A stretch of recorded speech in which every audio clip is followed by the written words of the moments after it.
समाधान और क्या कार्रवाई की जाए। कुछ बोलेंगे माइक तो सर एक बात ही है सर, एक हफ्ते हो गए सर सदन पे इस बिल पर कुछ बोलना चाहिए सर। एक मिनट, हम बार बार गुहार लगाते हैं, हम चर्चा चाहते हैं, चर्चा चाहते हैं, लेकिन ये सरकार अपने आकर्षण अपनाते हुए चर्चा करना नहीं चाहते।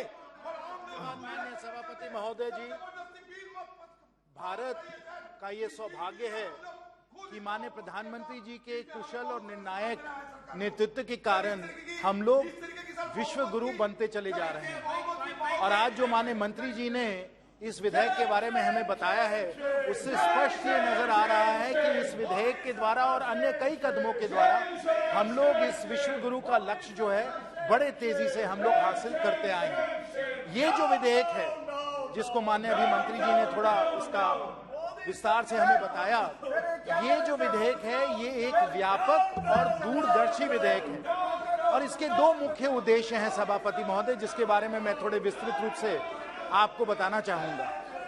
पहला उद्देश्य तो इसके साथ ये है कि जो एंटार्क्टिक जो है, जो 60 डिग्रीज लैटिट्यूड से दक्षिण जो हम लोगों का एक कॉन्टिनेंट है, जो बिल्कुल एकदम आज के समय अनटच्ड है, इसे हम सुरक्षित रखें।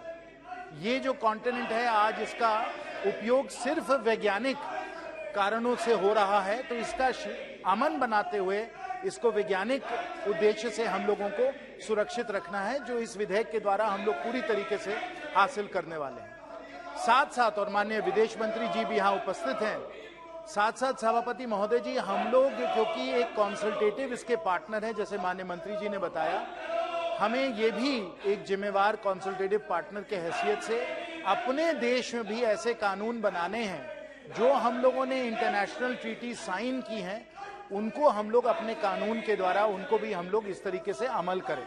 तो इसलिए बहुत जरूरी है कि एक हम ऐसा व्यापक कानून बनाएं जिसके द्वारा सब जो इंटरनेशनल ट्रीटीज है जिसमें हम लोगों ने हस्ताक्षर किया हुआ है, उसको हम लोग इस तरीके से पूरी तरीके से इनको माने और इनको अमल करें। तो ये मुख्य दो उद्देश्य हैं जिसके द्वारा इस एंटार्क्टिक बिल को आज के सामने प्रस्तुत किया गया है। और मैं माननीय सभापति महोदय अपने माननीय सदस्यों से कहूंगा कि वो भी जरा इसके बारे में समझें, क्योंकि ये ना सिर्फ भारत पर पूरे दुनिया के कई ऐसे महत्वपूर्ण जलवायु परिवर्तन के विषय हैं जिससे एंटार्क्टिक जुड़ा हुआ है। इसके बारे में मैं आपको जरा विस्तार से बताना चाहूंगा।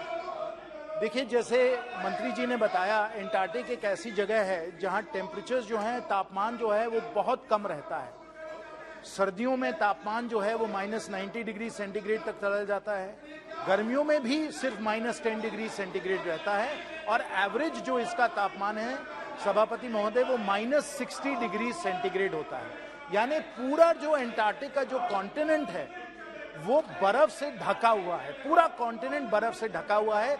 और इस कारण आज जो पूरे दुनिया का जो फ्रेश वाटर है 62% यानी 62% विश्व का जो फ्रेश वाटर है वो आज के समय एंटार्क्टिक के आइस शीट में बना हुआ है। लेकिन जलवायु के कारण, क्योंकि धीरे धीरे पृथ्वी की जो तापमान है वो बढ़ता चला जा रहा है, पृथ्वी का तापमान 1.1 डिग्रीज 1.2 डिग्री सेंटीग्रेड बढ़ चुका है। लेकिन क्योंकि ग्लोबल वार्मिंग काफी तेजी से हो रही है, हम लोगों को अब लग रहा है कि सिर्फ 1.1 1.2 डिग्री सेंटीग्रेड नहीं, 2 डिग्री सेंटीग्रेड तक ग्लोबल वार्मिंग हो सकता है। और अगर 2 डिग्री सेंटीग्रेड 3 डिग्री सेंटीग्रेड अगर ग्लोबल वार्मिंग होता है माननीय सभापति महोदय जी, तो ये जो 62% ये जो फ्रेश वाटर है, ये जो आइस शीट है एंटार्क्टिक का, वो धीरे धीरे पिघलने लगेगा।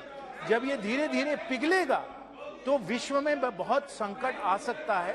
और भारत जो है, जो एक बहुत बड़ा कोस्टल एक हम लोगों का राष्ट्र है, जिसमें हमारे बहुत सारे शहर जैसे गोवा ले लीजिए, मुंबई ले लीजिए, कलकत्ते ले लीजिए, कोची ले लीजिए, हम चेन्नई ले लीजिए, हमारे बहुत सारे ऐसे महानगरी हैं, बड़े बड़े शहर हैं जो कोस्ट पे हैं, समुंदर पे हैं। अगर समुंदर का इस प्रकार से एंटार्क्टिक के पिघलने से सी लेवल का राइज होने लग जाए तो हमारे ये सब जो कोस्टल जो सिटीज हैं, इनमें फ्लडिंग का बहुत बड़ा डैमेज हो सकता है। इसलिए वैज्ञानिक तौर पे यहां समझना कि किस तेजी से ग्लोबल वार्मिंग का प्रभाव एंटार्क्टिक में हो रहा है, ये भारत के लिए और विश्व के लिए बहुत बहुत जरूरी है। और इसलिए वैज्ञानिक मिशंस यहाँ सुरक्षित तौर पे हों, बिना किसी एनवायरनमेंट के डिस्ट्रक्शन के हों, ये सब हम लोगों को करवाना बहुत बहुत जरूरी है। आज तक भारत के, जब से हम लोगों ने ये सब ट्रीटी साइन की है, आज तक भारत के यहाँ 71 साइंटिफिक मिशंस हो चुके हैं। 2 हमारे यहाँ साइंटिफिक जो है सेंटर्स हैं, एक भारती का साइंटिफिक सेंटर है, एक मैत्री का साइंटिफिक सेंटर है, और एक थोड़ा गंगोत्री का है जो थोड़ा टेम्पररी चलता है, लेकिन वो भी बहुत जरूरी है। 41 साइंटिफिक मिशंस हो चुके हैं, और आज परमानेंट हमारे 50 से 60 साइंटिफिक स्टाफ एंटार्क्टिक में रहते हैं। तो इसलिए हम लोगों का यहाँ साइंटिफिक जो है काम बहुत कुछ चलता रहता है, और इसलिए हम लोगों को उसको सुरक्षित रखने के लिए हमें ये जो विधेयक है इसे पारित करना चाहिए। विधेयक में मैं बस संक्षेप में भी जरा बताना चाहूंगा कि 3-4 ऐसे मुख्य मामले हैं जो बहुत ही दूरदर्शी हैं। अगर आप और विश्व में जो देश हैं उन्होंने भी एंटार्क्टिक को सुरक्षित रखने के लिए विधेयक पारित किए हैं, लेकिन 2-3 इस बिल में ऐसे प्रोविजंस हैं जो और सब जो विधेयक हैं उनमें नहीं है। पहली बात तो यह है कि कोई भी अगर साइंटिफिक मिशन जाए एंटार्क्टिक में तो इसको वेस्ट मैनेजमेंट पे बहुत ध्यान देना है, और वेस्ट मैनेजमेंट में जिसमें कि वहाँ का वातावरण किसी तरीके से न बिगड़े, आपको वेस्ट मैनेजमेंट पे ध्यान देना है, और आपको वेस्ट मैनेजमेंट प्लान भी बनाना है कि कैसे आप डिस्पोजल करिए अगर कोई भी वेस्ट है। तो ये एक बहुत महत्वपूर्ण इसका एक हिस्सा है। दूसरा, हम लोग एक 14 मेंबर की हम लोगों ने एक कमेटी बनाई है जिसमें होल ऑफ गवर्नमेंट यानी सरकार के हर प्रतिनिधि की जगह है, साथ साथ एक्सपर्ट्स की जगह है।